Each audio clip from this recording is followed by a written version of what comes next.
Most personal trainers overestimate what they can get done in a week, but they massively underestimate what they can get done in a year. Most face-to-face personal trainers are overcomplicating their business, and they're doing things that don't really match up with where they're at in their journey.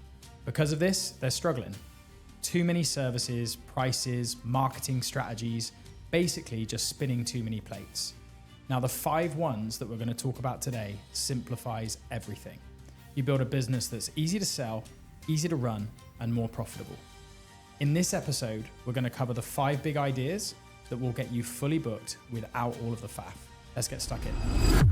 Episode 64, my friend. Today, we're going to chat about the 5 ones, but first, how are you? I'm all right. Yeah, I'm all right. We had a bit of a beast of a workout this morning on the squash court, didn't we? We did, yeah. We've been sort of frowning and growling at each other and realizing that we're not 25 anymore. Yeah, well, if you're watching this on YouTube or if you're listening to this, Craig just recorded that little intro that led you here, and I was holding. Craig asked me to crouch down and hold up like this little bullet point script to remind of what to say, and it was so hard for me to kneel down and do a lunge. Basically, my legs are sore. We need a personal trainer, don't we? Really? We do. If only we knew some. Where could we find one? So today, got my little prompt sheet here just to remind myself of what we're talking about. But it's the 5 ones. Can you remember when we first heard about this? Yeah, I can. We were part of a mentorship program. We're big believers in mentorship, obviously, because it would be a bit crazy if we weren't. And we've had support throughout our journeys as personal trainers, and then moving into mentorship to be able to stand on the shoulders of giants, which is the phrase, right? If I can find somebody that's already done what it is that I want to do, then I can learn faster, I can implement faster, I can make more progress. So one of the mentors that we had when we had this huge, crazy idea of building what we now have today, and it was very overwhelming. There was a lot of spinning plates in our head. There was, a lot of imposter syndrome, looking around at all of the other businesses and go, wow, they've got all of this shit. Like, we need to do all of this now, yesterday. Yeah. He introduced us to the idea of the 5 ones, and I think it brought a lot of peace to our brains, to understand that actually all of those people that are so much further along the journey than we were, they didn't just click their fingers and get there. Yeah. And actually we need to start at the start. And what he introduced us to were 5 big ideas, 5 key things that if you just focus on that are going to take you so far. Yeah. And it doesn't mean that you do that and then it's done. You iterate. Once you've built those 5 things, you go back to them and you make them better and better and better and better. Rather than doing 6, 7, 8, 9, and 10. Yeah, exactly right. And it's so relatable to training. Yeah. If you're a really good coach, it's likely that you're not giving people 400 exercises in their training plan. Yeah. They're going to be doing a squat pretty much all the time. Yeah. And you're going to be tweaking it and just changing variables and principles within that. But they're always going to be squatting if the goal is linked to that. But you would never remove that foundation. The 5 ones is like the foundational exercises of a program. Let's get stuck into it then. So let's list them out and then we'll unpack them and just talk about each one so people can kind of get it and understand. So we've got a problem, first of all. So we'll talk about problem, which links to avatar, I think. Yep. So problem and avatar. Then we've got lead gen and nurture as the next big idea. That's number 2. Number 3 is convert and onboard. We need a system for that. We need a product or a service, and we'll talk about the distinction there. And then enough time. Yeah. So product, problem and avatar, lead gen and nurture, convert and onboard, product or service, and then time. Yeah. So let's dive in straight into problem. Where does this come from? Cool. So those 5 things that we just went through, you just focus on those 5 things, you're going to build a successful business. Yep. The biggest kind of underpinning thing, if you think of these as the way that we map it out, if you're watching this, is like a triangle, right? So you've got it's a lovely little. Thank you very much. Yeah. Been working on that. That's it. A big thick base, and then it kind of narrows out. Yeah. Pretty much the most important thing when it comes to the basics is understanding the problem that you're solving. There's a very obvious saying in marketing and sales and building a business, which is if you try to appeal to everyone, you appeal to no one. And it's so true. If you're a personal trainer that is talking about, I help people get fit, or if you want to get fitter, stronger, lose weight, and you're just talking about the the features almost of what it is that you do, you know, these very generic terms, then your stuff's going to be very, very vanilla. So rule number 1 of the 5 ones is how to really unpack the problems and the frustrations that are going on in your avatar's mind. And the avatar is kind of, when you think about, let's say that you've got 10 clients at the moment, think about those 10 people. What types of people are they? What are they like? What are their characteristics? What jobs do they have? What do they do for fun? Do they have families? Are they on their own? You know, are they generally sort of happy people? Are they sort of quite down people? Because you're gonna tend to attract a certain type of person naturally. It's a great place to start, and just start to think about, like, what was the problem that they came to me with? What was the thing that I needed to unpack? What was the thing that was holding them back, frustrating them, and the reason why they decided to pay me money to help them?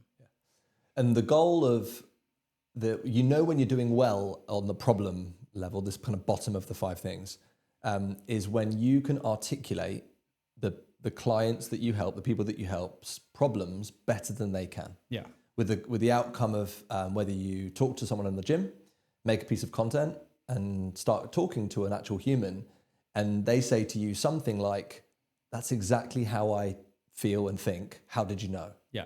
That's the outcome of it, right? That's like your gold star. Yeah. You've hit the nail on the head. You say, you're in a conversation on the gym floor, and you say, "So do you sometimes feel that, like, when you get up in the morning and you go to stand up, that your back feels like really rigid in that very lower section?" And you make a noise that sort of goes like, exactly. And they'll look across and go, "That's exactly it, David. That's exactly how it feels." You know at that moment that you've just turned a lead into a prospect, which is something we'll come to in a second. Yeah. But yeah, that's it. And really the reason why you need to do the deep work on that, and when we have various different trainings with the coaches that we work with to help them do this, to help them unpack it. But the more clearly you can be able to describe that person, the easier your marketing is going to be. The easier it is going to become to talk to people on social media or on the gym floor, and for them to read or hear your thing and resonate with it. And ultimately, that's the point. As I said earlier, if you try to appeal to everyone, you appeal to no one. So we need to think about, who is it that we really want to help, and what are the likely problems? And the problems aren't, I need to lose weight, as an example. The problem is, whenever I go out with my friends, I'm always the fat one. So I don't go out with my friends anymore. Yeah. The problem is, when I get up in the morning, it takes me 10 minutes before I feel like I can move freely. I've got the other problem that comes up a lot is, I've got a wardrobe full of clothes that I'm too scared to wear, or I'm too anxious or lacking confidence to wear. Yeah. And so I have a problem that I don't know what to wear anymore. That's the problem. Like, we might talk about weight loss, but when we get down to what they're thinking and how they're feeling, that's what we're trying to get to. Yeah. So really, really important point on the first kind of big 5-1 method is it's not about the thing that they want. It's how it makes them feel, because they don't have that, because they crave that, or they're lacking something. So if you get really clear on that, you're gonna have more effective marketing, and also your programming is going to be easier, because you're going to know who you're programming for in advance. So you can begin to start to build skeletons and templates, and you can build answers for common questions that you think are going to come up, because you're starting to craft a product for a particular type of person that has a problem that you know really, really well. Let's move on. So the next level is we need one system to generate and nurture a lead. Let's just, can you define that? Like, what do we mean? I mean, lead gen is like, you hear every single freaking ad will talk about generating leads. Nurture is perhaps a little less known, but what do we mean when we talk about one system for lead gen and nurture? Yeah, so lead generation has got tons of different avenues that you could go down. And over time, we absolutely want you to have lots of different things that you're doing to connect with the people that have the problems that we've already identified. And that's what you mean by avenue. Avenue is a kind of a road I can walk, which is ultimately going to get me some conversations and some leads. Yeah, but all of these different things, let's say that we've got, let's keep it simple. Let's say that we've got 2 strategies for the gym floor. Let's say that we've got 2 strategies for social media, and we've got 1 strategy from a kind of local community aspect. So we've got 5 things that we're doing. We only need 1 process that we're using. And what I mean by that is, again, think of it like top, middle, and bottom. At the top, we've got these 5 things that are generating leads. But once we've generated a lead, there's another stage. We're not just going to generate a lead and turn them into a client. That's what we call the process. And that's where nurture comes in. Nurture is essentially how you take a lead, somebody that's resonated with the problem that you're talking about, which you now understand because of the 5 ones, how we actually turn that lead into an interested prospect. So if we break that down, a lead for us is a name and a number and somebody that's connected to you and one of the problems that you're talking about. Yeah, locally as well. Often with our coaches, we work with in person, so we want some kind of qualifier that they're within a drive time of my studio or my gym. Yeah, absolutely. A 5 to 10 kilometer radius is a good metric. Prospect is someone that has gone further than that. So they're not just a connection, but you've had some sort of engagement with them. And actually, from their perspective, they're actually very interested in what it is that you're talking about. They're not necessarily thinking that they're going to buy from you, but they're intrigued and they're giving you more of their time. They're asking you questions. They're curious about what it is that you do as a personal trainer because ultimately they want to see if you can help them. Because it's an interesting distinction at this level of the 5 ones, because the goal here is not to sell. The goal here is you actually have to sell time first, like you said. We have to say, like, you have to prove yourself that I'm worth talking to, that I'm worth, people are busy, people are overwhelmed. We have to appreciate that. And we have to really fight to earn them spending, 5 minutes with us, 5 minutes, let alone an hour to come down and do a taster session or whatever. So we have to buy time first. Yeah. And that's what nurture is all about. So I won't go into other models. I want to keep it simple for today, but like generally speaking, we want to get people to know us, to like us, and to trust us. And that's what the nurture process is all about. So the second rule of the 5 ones is you need one process that you take people through. You have different ways that you generate leads, but ultimately you'll do that in one particular way. You'll then have a way of turning those leads into prospects, which is the nurture phase. Segues beautifully into the 3rd level. And if we were really great, we'd have some kind of graphic pop up, but we're not that advanced, so we probably won't get there. Have it ready for tomorrow. We'll have it ready for tomorrow. The 3rd level is one system again to convert those prospects into clients and onboard them. Selling is a real skill. It's something that I've been really interested in, and I still am. I love it. I love the opportunity to showcase to someone whether we can help them or not. Yeah. The point here is that if you're going to become very, very skilled at something, you want to repeat it again and again and again, and you want to refine it.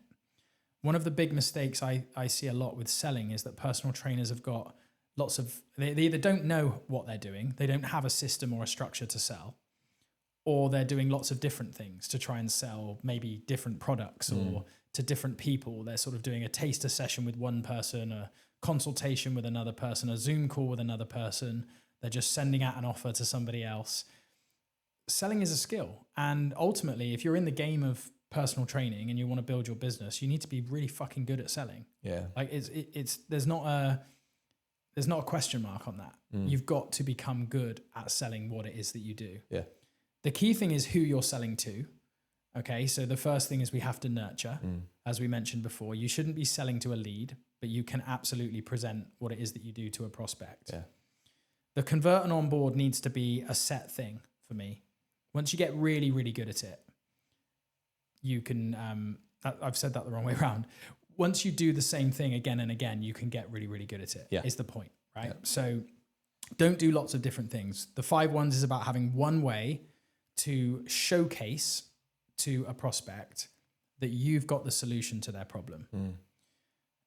Selling is a wanky word, right? So what we're not talking about here is being a dodgy car salesman.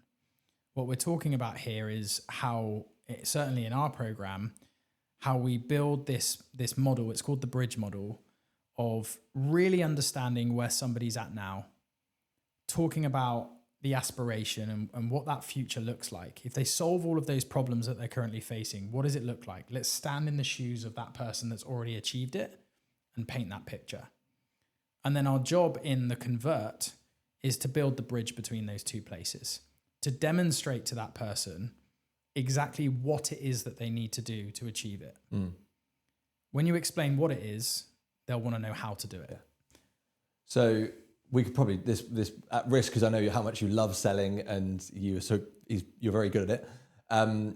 We could probably talk about, make the whole podcast about this. But the other part, the other element of converting, because like the very next thing that happens is onboarding. So we need one system to onboard, right? Rather than a manual, scattered approach of bringing people into our world. Yeah, absolutely. So at the end of conversion, we basically say, is this something you'd like some help with? They say yes. We present an offer. They say, I'm ready. Yeah. In that moment, you will never have a person with more of a piqued interest in what it is. They're going to be excited. They won't be able to hold back the excitement for getting started. The very first experience that they're going to get of your business when they've just paid their money is your onboarding process. And if that comes to them 4 days after they've signed up as a text message or a WhatsApp, it doesn't create a great feel. Yeah. I think it's massively underestimated how important onboarding is, hence why it has a place in our 5 ones. Yeah. And the easiest way to describe an onboarding process that works is that theoretically you should be able to take on 20 new clients on the same day and it wouldn't overwhelm you at all. Yeah. But on the other end of it, from the client, they should receive everything that they need to get into your world, to get excited about the journey, and to start actually taking action from minute one. Yeah. And the thing from the kind of the client point of view, just one other point on the trainer's point of view, like if you're onboarding people and you don't have a clear singular process that you follow, you create an experience from for new clients, then it's really heavy. It's a really labor intensive thing. Like it takes a lot of time and energy. So if you happen to have a little flurry of inquiries and you sign 3, 5, let alone 10 clients in a day or a week, you think, okay, I've got to drop everything else. I'm not making content this week. I'm not going to be on the gym floor. I have to cancel. Like maybe don't do my classes. Stop doing this project over here that I was doing, and then I can create a great experience, and the clients will do everything that we want to have happen.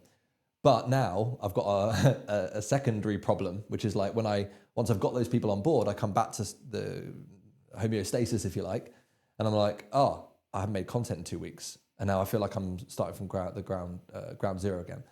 So I think it's being able to onboard those people, create an amazing experience, but do so without losing your shit. Yeah, without it slowing anything else down. Like if you don't make content for 2 weeks, then the delay of that is that you're not going to generate leads, so now you're not going to make sales.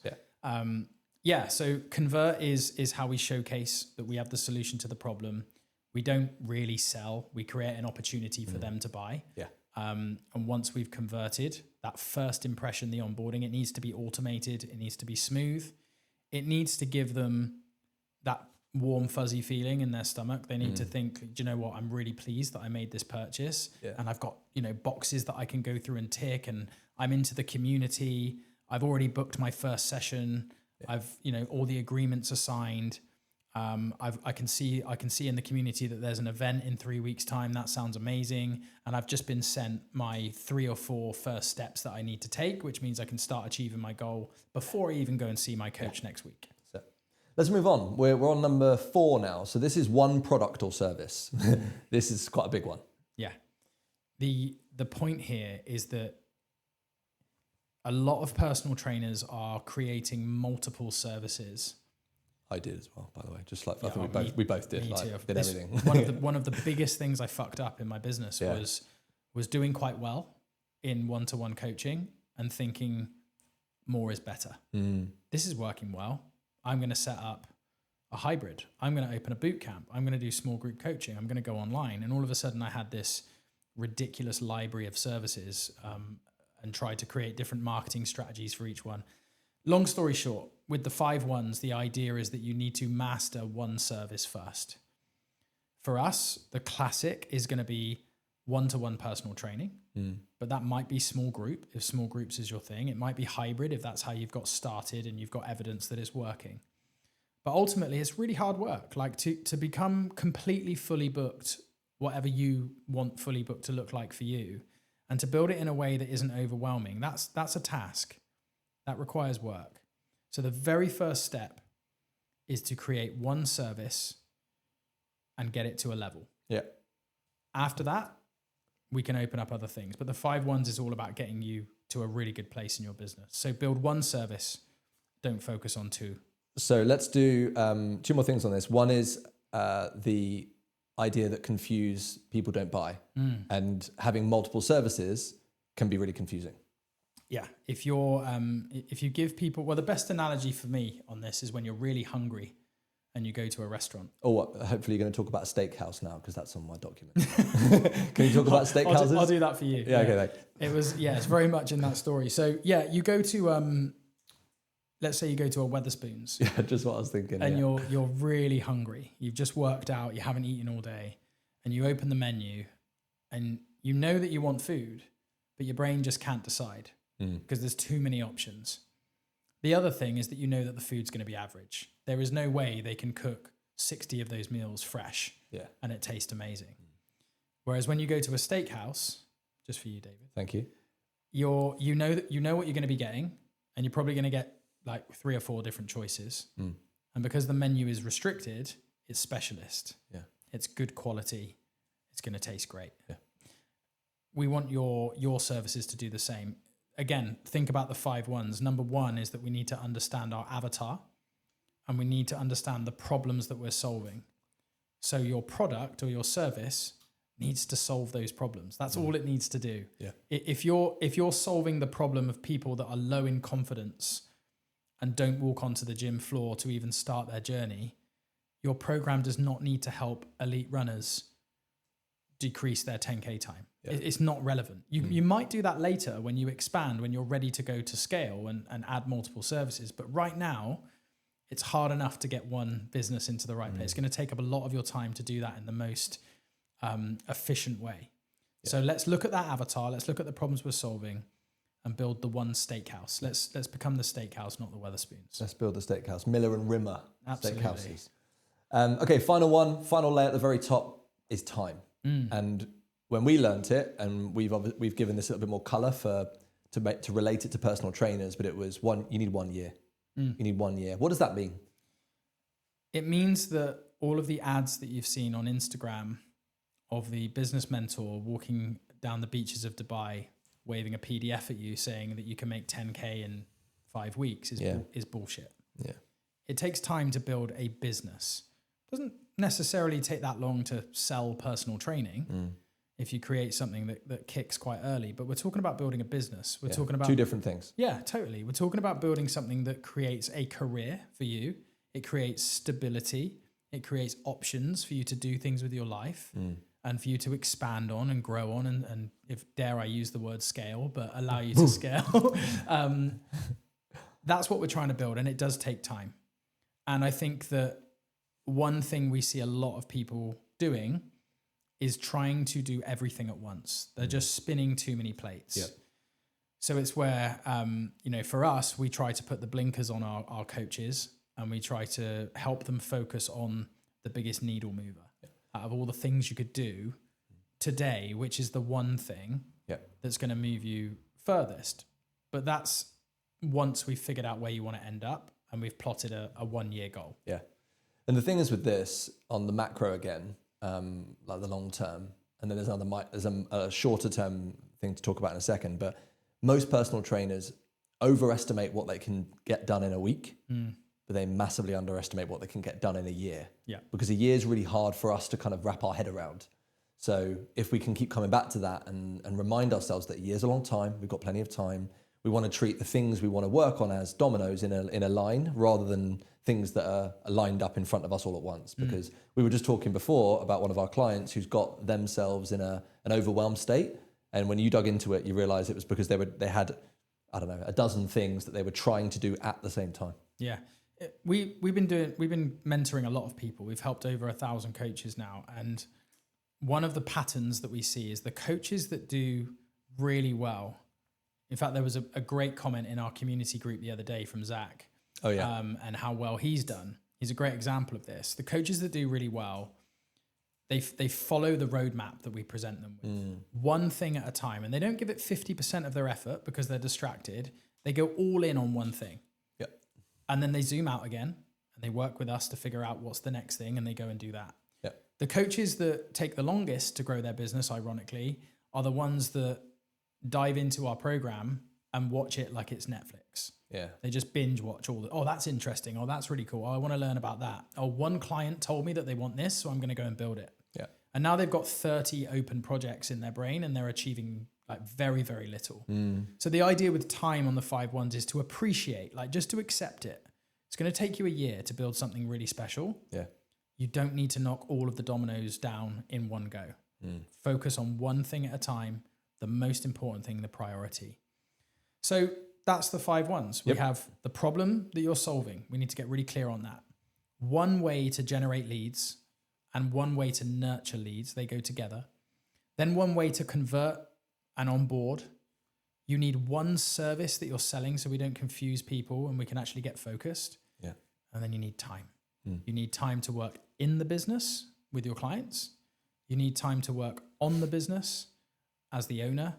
And you also need to buy yourself some time personally so you don't burn out, because it's going to take at least a year to get yourself into a good position. That's it. So let's wrap this one up, but try and make it a bit practical. So if someone has listened to this so far and they're like, cool, I get it, it makes sense, and we've resonated with them, let's try and turn this into something a little bit practical. So what would you do next? And maybe what could we give them that might help them kind of put this into action? Yeah, I think the first thing is to start high level with those 5 different things, to to brainstorm your current clients and what are the problems that you're solving, to think about the type of people that you want to serve or you think you're particularly skilled at. Write all of that stuff down. And with that little one, what I would add is you could look inside. If you've worked with people before, then you could like try and group them. Like you can kind of group people together, not necessarily because like demographically, like in age, but in problem, like we said before. Which of my clients came in with that problem? Oh yeah, there's like 3 or 4 of those. They came in because they were, with the wardrobe thing. And then, these ones over here, they're a bit more about back pain and achy bodies and stuff. Like, okay, yeah, that's like Jimmy, John and Joan. So if you can group people together and start to write down some of the problems they came into you with, that's a great start. Yeah. What follows on from that is that you can take those problems and you can start to talk about them in your in your marketing. Yeah. So that becomes the lead gen sort of high level. That's the thing that you're going to do. I'm going to talk about the problems that those people are currently facing because I know that other people are too, and they'll resonate with it. And then what I want you to think about practically is, okay, well, once I've done that and someone has spoken back to me in the gym, or they've sent me a DM, or they've commented on my post, then what? How am I going to talk to that person like a human being?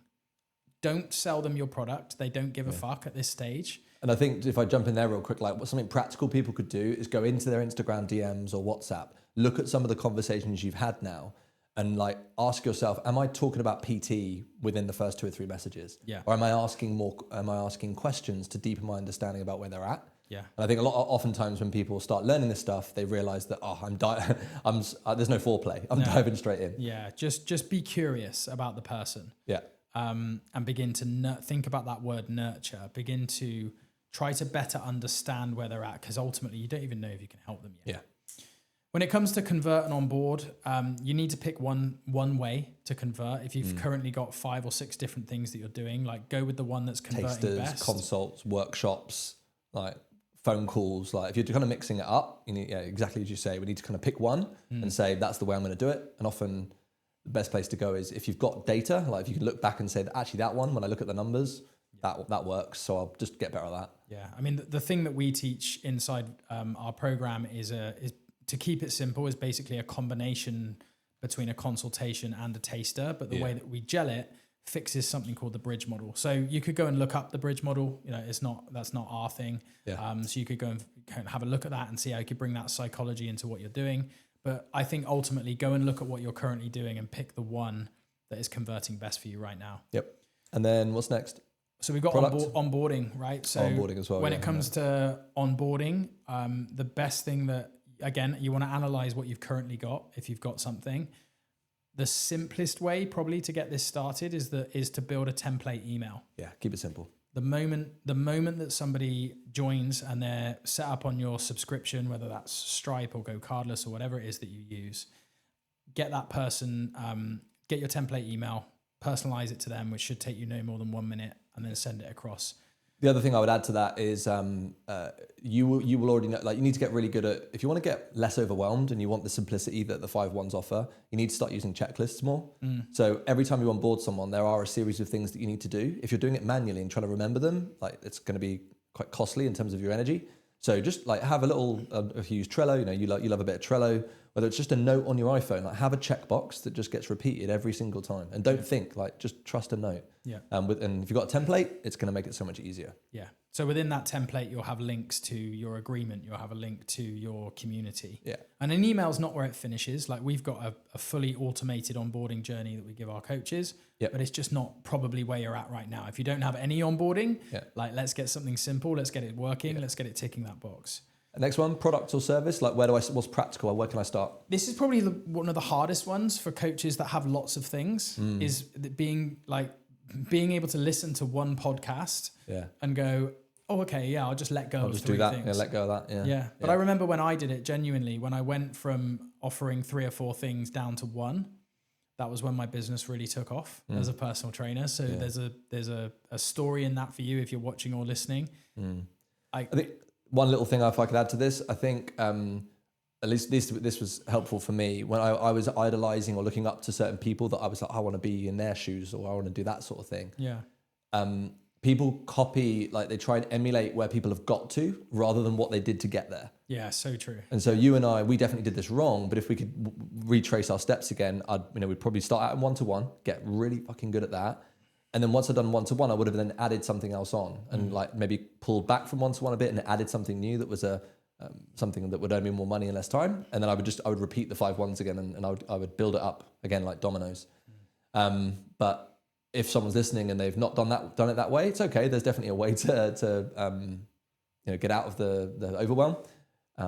But one thing at a time is what we want to do. If you've got multiple services and you're not in a position to let some of them drop, then I would just say like channel your attention to the one that's making you the most money in the least amount of time, or the one that you're the most passionate about and you enjoy. And that's a really good, like, again, I want to make this as practical as possible so that we did this exercise with a client of ours on a call 2 days ago. And he was doing like 5 or 6 things. And we said, look, go and basically like, how much money did you make off that thing in the last month or 2 or 3? How much time did it take you to earn that money? And then compare each thing that you're doing. And you might realize that, wow, I'm spending like a third of my week earning £200 or whatever. And you think, why am I doing that? Yeah. Let me and actually reflect on it, like you say. Yeah. So, spending 33% of my time earning 5% of my monthly income. Yeah. Like there's a problem there. And wrap it up for me. Time. Like what's the practical thing I can do about the time piece? Cool. So the first thing I would say is something we teach a lot, which is called starting with the end in mind. So the first thing to do is to think about where you want your business to be in 12 months. What's set yourself a task that is going to be a push. You know, you're going to get there and think, this has been the most fucking amazing year. Don't set yourself something boring, but appreciate that you've got 12 months to get there. And that will allow you to reverse engineer it. The other practical advice I would give you is that if you are not spending time working on your business, i.e. not with your clients, sat down in front of your laptop, learning what you need to learn, studying what you need to study about business. Yeah, not the body. Not the body, not another not exercise. Nutrition, not how to cue a goblet squat. You will not move forward.